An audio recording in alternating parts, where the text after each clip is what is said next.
UPSC की तैयारी किसको नहीं करनी चाहिए? सबको करनी चाहिए। नहीं, जैसे मोदी जी कहते हैं पूरा भारत मेरा, ऐसे मेरा भी पूरा भारत। पैसा बता देंगे तो लोग फिरौती मांग लेंगे। बहुत लोग मुझे फोन करते हैं, कितना पैसा कमाओ, क्यों चुनाव लड़ोगे, पैसा लूट जाएगा। मैंने कहा तुम्हें तो खुशी होनी चाहिए। आपने आईएएस की तैयारी की है, क्यों नहीं हुआ सर? अरे भगवान का आशीर्वाद है कि नहीं हुआ।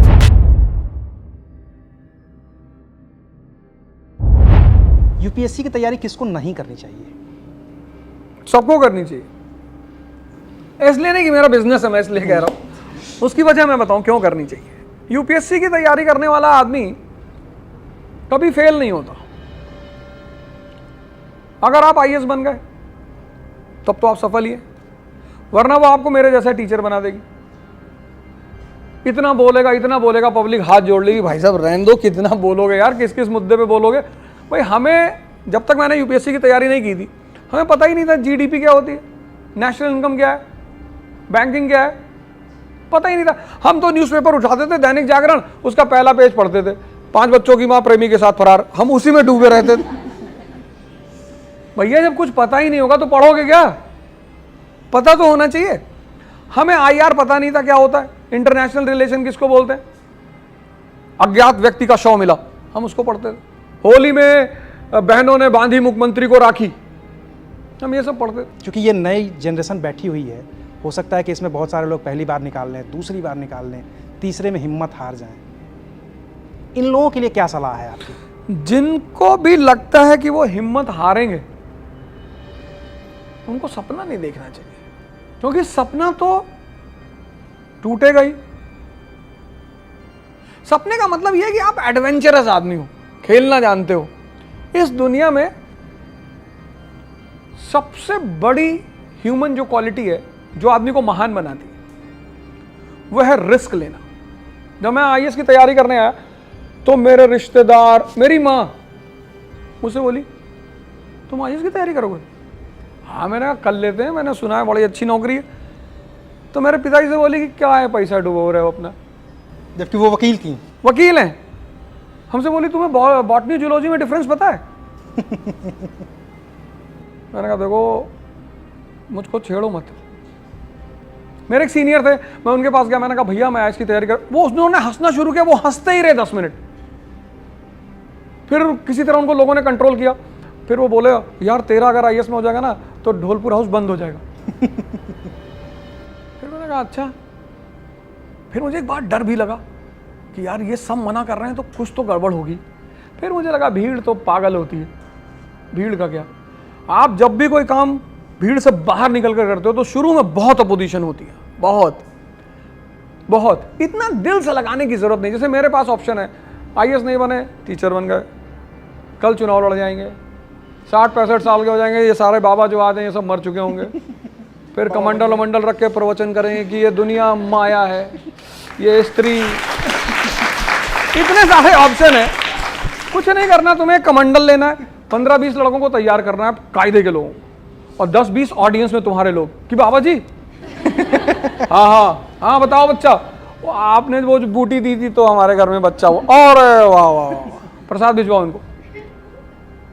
और बोलना है कि ये वुमन पैसा माया है, मुझे दे दो।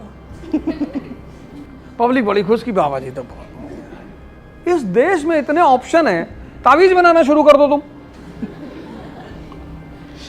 रात में 11 बजे टीवी खोलो, उसके बाद ऐड देखो।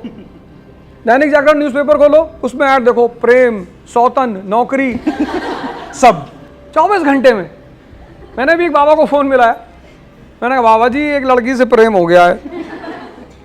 बोले बच्चा 5,000 रुपया लगेगा। मैंने कहा बाबा जी 10। कहे हाँ लड़की का नाम लिखवा दो। मैंने कहा बाबा जी ऐश्वर्या राय। वो फोन ही काट दिए। फिर मैंने मिलाया, कह रहे बदतमीजी कर रहे हो तुम। अब इसमें कहां बदतमीजी है, 50 ले लो। इस कंट्री में स्कोप बहुत है, क्योंकि यहाँ के लोग भोले बहुत हैं, बहुत अच्छे हैं। ऐसा नहीं है, मूर्ख नहीं है, भोले हैं, सीधे हैं। उनको तुम बहुत आसानी से मैनिपुलेट कर सकते हो अगर आप रिस्क ले रहे हो। अगर आपको जीवन, जैसे कुछ लोग मुझसे बोलते हैं हमें तो भैया सेटल्ड जीवन चाहिए, तो चौकीदार हो जाओ।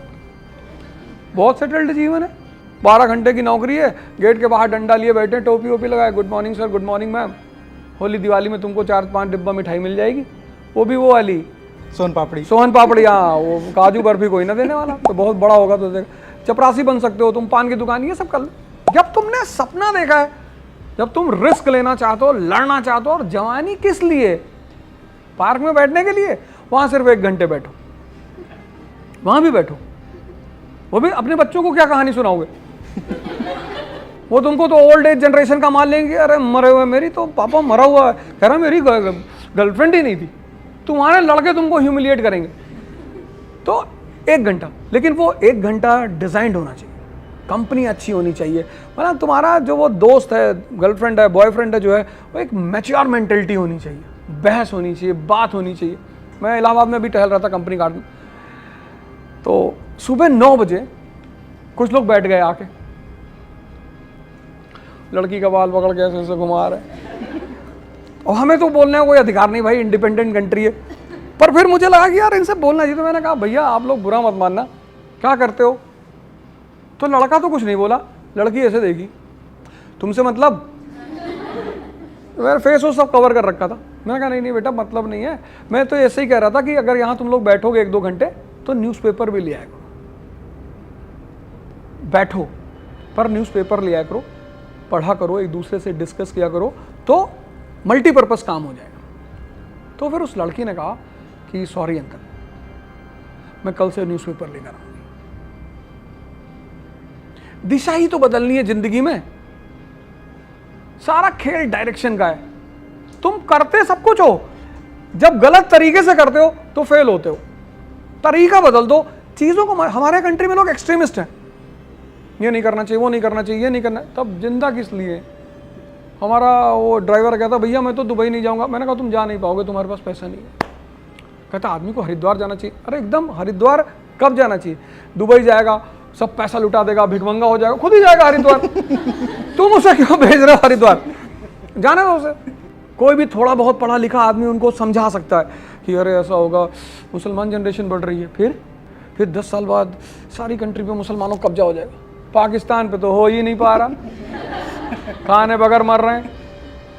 एक डॉट भर की कंट्री है इजराइल। देखो कल नेतन्याहू ने क्या किया, पैलेस्टीन को खारिज कर दिया।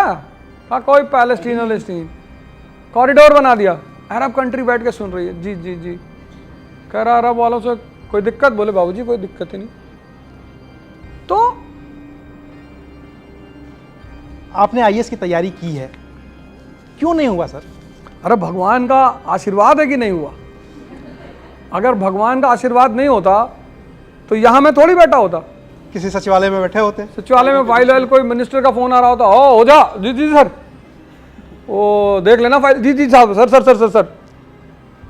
लेकिन आईएएस बनना बड़ी बात है, मैं उसको निगेट नहीं कर रहा हूं, बहुत बड़ी। हिंदुस्तान में 1000 लोगों में अपना नाम लाना आईएएस में, तो कभी कभी फील तो होता है कि मेरा 100 रुपया गिर गया, लेकिन जब इधर देखता हूं लाखों रुपया तो मैं सोचता हूं गिर गया अच्छे। तो मुझे लगता है कि अंगूर खट्टे थे। लेकिन मैं अगर आईएएस का विरोध करूं तो अच्छा नहीं माना जाएगा। जब सुभाष चंद्र बोस आईएएस का विरोध करते हैं तो अच्छा माना। जब तुम कोई चीज अचीव करके छोड़ देते हो तो वो बड़ी प्रैक्टिकल बात होती है। तो फेल होने का रीजन ये था, 2 तो बड़े गहरे रीजन थे। पहला रीजन ये था कि मैं एक बहुत ही गैर जिम्मेदार आदमी, बहुत, आज भी मुझको लगता है कि कर लेंगे। और दूसरा, मैं इतना ओवर कॉन्फिडेंट रहता हूं हर चीज में, खरगोश वाली हालत है कि देखा पीछे कछुआ चार रहा है, बोले आ जाएगा। इन 2 चीजों ने मुझे तब भी परेशान किया था, आज भी करती है। और गैर जिम्मेदारी, मेरी आदत है चीजों को टाल देना, कल करेंगे। मेरे साथ के कई लोग यहाँ बैठे हुए, मुझसे कोई बहुत बात होते हैं, साहब ये कर लो यार, 100 करोड़ का कार है मैंने। हुमायूं वाली हालत है मेरी, ऐसी हालत हुमायूं की थी, एकदम एग्जैक्टली सेम हालत, टाल देना। और एक समय आया कि हिंदुस्तान उसके हाथ से ही निकल गया। तो मुझे कभी कभी क्या होता है कि दोबारा लड़ना पड़ता है खूब। जब मैं घिर जाता हूं चारों तरफ, लगता है कि बस अब जिंदगी खतरे में पड़ गई, तब मैं खड़ा होता हूं तलवार वलवार निकाल। कहां? तो कवर अप तो मैं कर ले जाता हूं, लेकिन उससे नुकसान बहुत होता है। वही चीज वहां भी हुई। दो चीजों ने बहुत नुकसान, एक गैर जिम्मेदाराना रवैया और ओवर कॉन्फिडेंस। तो आज भी मैं कभी कभी बोलता हूं तो तुमको वो चीज की झलक आती होगी, जब कभी कभी वो आत्मा जिंदा हो जाए। हालांकि मैं कंट्रोल बहुत करता हूं, लेकिन फिर भी ओवर कॉन्फिडेंट नहीं होना है, होना ही नहीं। मेंस निकल गया, बहुत अच्छी बात है। जब तक इंटरव्यू का रिजल्ट नहीं आ जाता तब तक कोई डिसीजन नहीं लेना, आराम से। गोली बंदूक एडिशनल होगा वहां का। हाँ, बिल्कुल। अब क्या हुआ, जब यूपीएससी की तैयारी की और इंटरकनेक्टिविटी पता चली, इकोनॉमी, हिस्ट्री, पॉलिटी, सबका कनेक्शन पता चला, तो दैनिक जागरण भी पढ़ते रहे, क्योंकि आदत तो पुरानी है, और हिंदू पढ़ना शुरू कर दिया। तब पता चला कि 91 के बाद अमेरिका ने हमसे दोस्ती क्यों की। उसको पेप्सी बेचना है इंडिया में। पहले में लगता था, जब हम 10th में थे, 9th में थे, तो हम इमोशनल रिलेशन सोचते थे कि अगर पाकिस्तान ने भारत पे हमला किया तो रूस वाले मिल के मारेंगे। तब हम सोचते थे कि रिश्ते इमोशनल लेवल पे होते हैं। अब हम सोचते हैं कि रिश्ते प्रॉफिट की वजह से होते हैं। जब हम क्लास 10th में थे तो मुझे लगता था R=E, मतलब रिलेशन इज इमोशन। अब मेरा कॉन्सेप्ट है R=I, रिलेशन इज इंटरेस्ट। आपने पैसे वाला जिक्र किया, गूगल पर बड़ा सवाल पूछा जाता है आपके बारे में, कितना पैसा है वो 2000 सर के पास, ऑडी से चलते हैं, BMW से चलते हैं, पता नहीं क्या क्या दुनिया जहान की बातें। क्या बात हो जाए सर, IAS नहीं बने, कितने लोगों को IAS बनाया, लेकिन अब पैसा बहुत है उनके पास, अब वो लड़ेंगे चुनाव, करेंगे राजनीति, ये सब तो बस उनका साइड वाला बिजनेस है। क्या है सर ये सब? पैसा बता देंगे तो लोग फिरौती मांग लेंगे। उसका तो उपाय दूसरा भी है फिर। पैसा तो नहीं है, लेकिन चुनाव तो लड़ेंगे और राजनीति भी करेंगे, और 24 का इलेक्शन आ रहा है, तो हलचल तो पैदा करना मेरी आदत है, तो एकदम लड़ेंगे। और तुम लोग को भी लड़ना चाहिए। जब तक पार्लियामेंट में तुम जैसे लोग नहीं आएंगे पढ़े लिखे, तुम लोगों ने जगह छोड़ दी तभी तो बाकी लोग अंदर चले गए। तो ठीक है, भगवान, वो वेलकम मूवी है ना, तो उसमें शेट्टी कहता है कि भगवान का दिया सब कुछ हमारे पास है, इज्जत है, पैसा है, शोहरत। ठीक है, भगवान ने वो सब दे रखा है, वो सब प्रभु की महिमा है। क्योंकि मुझे आज भी कभी कभी फील होता है कि यार मैं डिजर्व नहीं करता था, क्योंकि मेरी ज़िंदगी तो बिल्कुल अलग तरीके की रही। मैंने कभी पढ़ाई नहीं की 10th तक। 10th के बाद तो मास्टर को बोल देता था कि देखो फालतू की बातें हमसे मत करना। ऐसा नहीं, मतलब बदतमीजी की आदत नहीं थी मेरी। मेरा मानना यह है आज भी कि टीचर को ऐसा होना चाहिए कि स्टूडेंट उसकी क्लास से निकले ही ना। तो ये जो एप्लीकेशन ऑफ ह्यूमैनिटीज है लाइफ में, बहुत सारे, इनमें से बहुत सारे लोग साइंस ही पढ़े होंगे, ह्यूमैनिटीज नहीं पढ़ेंगे। ह्यूमैनिटीज पढ़ना बहुत जरूरी है। एनालिसिस जो पार्ट है जीवन का, वो तुम्हें ह्यूमैनिटीज ही देगी। और पूरा यूपीएससी का एग्जाम ह्यूमैनिटीज बेस्ड है, हिस्ट्री, इकोनॉमी, पॉलिटी, ज्योग्राफी। अब तुम्हें बिजनेस करना है तो तुम सऊदी अरेबिया में टाई की दुकान थोड़ी खोलोगे, वहां कौन पहनेगा टाई? डेजर्ट है वो। टाई तो कोल्ड रीजन्स का है ना, टॉन्सिल हो जाती है ठंडक में, तो इस रीजन को कवर करना होता है। मैंने भी कहा ना, dress and food depends upon geography. तो अब जब तुमने ज्योग्राफी पढ़ ली तो तुम कहीं भी इन्वेस्टमेंट करो। भाई ये घूमने जा रहे हैं राजस्थान, तो ये ब्लेजर लेके थोड़ी जाएंगे, नहीं आएंगे। तो ज्योग्राफी जिसको समझ में आती है, बड़ी प्यारी किताब है द रिवेंज ऑफ ज्योग्राफी, बहुत प्यारी किताब। मतलब तुम्हें कभी मौका मिले तो इस किताब को जरूर पढ़ना, द रिवेंज ऑफ ज्योग्राफी। बहुत, मतलब उस किताब में एक्सप्लेन किया है कि what is the role of geography in human life. और ज्योग्राफी सिर्फ फिजिकल नहीं होती, political, economic, infrastructure, railways, communication, सब पढ़ाएंगे तुम्हें। तो सबको यूपीएससी की तैयारी करनी चाहिए, लेकिन पहला अटेम्प्ट बहुत सीरियसली देना चाहिए। कब देना चाहिए? जब आपको मेंस का आंसर लिखना आसान हो जाए तब। लोग पूछते हैं ना, कब हमें पता चले हमें आईएएस देना चाहिए? बिल्कुल, यही अगला सवाल भी था मेरा। जब आप आईएएस के मेंस से क्वेश्चन देखें और आप लिखने लगे, आपको सोचना ना पड़े, और जब आप प्रीलिम्स से क्वेश्चन देखें और सॉल्व करने लगे, बस तब आपको आईएएस देना चाहिए। अगर आपका फर्स्ट अटेम्प्ट में हो गया, गॉड्स ब्लेसिंग। नहीं हुआ और आपका घर अफोर्ड कर सकता है तो आप सेकंड भी दे दो। लेकिन सेकंड में अगर नहीं होता है तो you immediately take a U turn. आप अपनी प्रैक्टिस शुरू करो, कोर्ट जाना शुरू करो। आप डॉक्टर हैं तो आप अपना डॉक्टर का काम कुछ करो आप। उसके बाद अगर आप वहां रुके कि मतलब हम 4-5 अटेम्प्ट लगातार साथ, कोई फायदा नहीं होता, उससे डिप्रेशन पैदा होता है। लगातार वही चीज आप पढ़ नहीं सकते, पॉसिबल नहीं है। तो 24 वाला चुनाव लड़ेंगे? लड़ जाएंगे, और ऐसी बात तो नहीं है, कसम तो नहीं खाया। लोकसभा अपनी फिर संकट होगा। बहुत लोग मुझे फ़ोन करते हैं कि इतना पैसा कमाए हो, क्यों चुनाव लड़ोगे, पैसा लूट जाएगा। मैंने कहा तुम्हें तो खुशी होनी चाहिए, लेकिन उनको दिक्कत है कि ये आदमी नशेड़ी टाइप का आदमी है। मुझे कोई काम करना है, मतलब करना है। अगर मेरे दिमाग में एक बार कोई बात सेट होती है तो फिर मैं ये नहीं सोचता कि उसका प्रॉस कॉन्स क्या है, मुझे करना है। हाँ, मैं ये सोच लेता हूँ कि यार इसमें चैलेंजेस क्या आएंगे, इसका आउटकम क्या हो सकता है, इन पे होमवर्क मैं करता हूँ। पर फिर करने लगे तो फिर करने लगे, तो लोकसभा तो डिसाइड कर लेंगे। पार्टी ही बता दीजिए। अरे पार्टी पे तो मैं तो इंडिपेंडेंट लड़ूंगा, इंडिपेंडेंट। नहीं, जैसे मोदी जी कहते हैं पूरा भारत मेरा, ऐसे मेरा भी पूरा भारत है। नहीं, मोदी जी तो जिस शहर में जाते हैं उस शहर से उनका इतना पुराना नाता रहता है जितना कोई किसी की उम्र नहीं होती है। मेरा तो वैसे भी रहता है, मेरे इतने सारे स्टूडेंट्स रहते हैं, मैं तो, मुझे कहने की ज़रूरत ही नहीं है। मैं तो किसी शहर में चला जाऊंगा तो मुझे वहाँ मिनिमम 1000 स्टूडेंट्स तो मिलने हैं कि सर आप यहीं रहो, यहीं पे इंस्टीट्यूट डाल दो सर, हम आपका वो बनवा देंगे आधार कार्ड। तो मेरे लिए तो ज़्यादा ईजी है एज अ टीचर। लेकिन लोकसभा वही, क्योंकि आपकी लोकसभा और उसके आसपास की लोकसभा बड़ी चर्चा में रही है पिछले दिनों।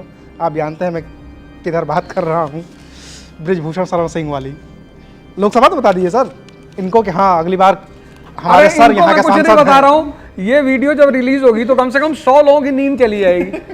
मैं यही तो चाहता हूँ, चूंकि 24 है कैंडिडेट अनाउंस होने वाले होंगे, इंडिपेंडेंट लड़ेंगे। बिल्कुल, हमें क्या जरूरत है किसी पार्टी से टिकट मांगने की, जरूरत ही नहीं है। हम तो सीधे जाके बोलेंगे कि देखो भैया हम तुम्हारे रिप्रेजेंटेटिव, हम ना तो किसी के चाचा बनेंगे, ना मामा बनेंगे, ना किसी के दोस्त बनेंगे। हम तो सीधे जनता को बोलेंगे भैया हम तुम्हारे रिप्रेजेंटेटिव बन के जा रहे हैं पार्लियामेंट में, तुम्हारा काम करेंगे, तुमको जिताना हो तो मुझे वोट दे देना, नहीं तो मैं फिर क्लास में चला जाऊंगा। मैं इस तरह नहीं जाऊंगा कि भैया हम भाइयों बहनों, मेरे, मैं आपका चाचा, मैं आपका भाई हूँ। ये नेता लोग फालतू की रिश्तेदारी बनाते हैं बेचारी सीधी सादी जनता से। कोई कहता है मैं मामा हूँ, कोई कहता है मैं चाचा हूँ, कोई कुछ बता रहा है, ये सब। सर पब्लिक इसी पे तो खुश होती है, कम से कम चलो विधायक है तो क्या हुआ, आज तो पैर पड़ रहा है, एक दिन एक ही दिन तो पैर पड़ रहा है, फिर तो गर्दन पकड़ेगा। अब लेकिन जो जनरेशन आ रही है वो बहुत अच्छी जनरेशन, इन लोग की तो और अच्छी जनरेशन आ रही है। मतलब हमें तो सबसे ज़्यादा जो आशा है वो इन लोग की जनरेशन से, कि इनकी जनरेशन आते आते ये इतने मैच्योर लोग हैं, इतने, इनको पता है कि कौन कहाँ खेल रहा है, कास्टिसिज्म क्या है, कम्युनलिज्म क्या है, मुझे क्या चाहिए। तो जिस दिन ये जनरेशन और डोमिनेंट हो जाएगी, पूरी पिक्चर हिंदुस्तान की चेंज हो जाएगी। चलिए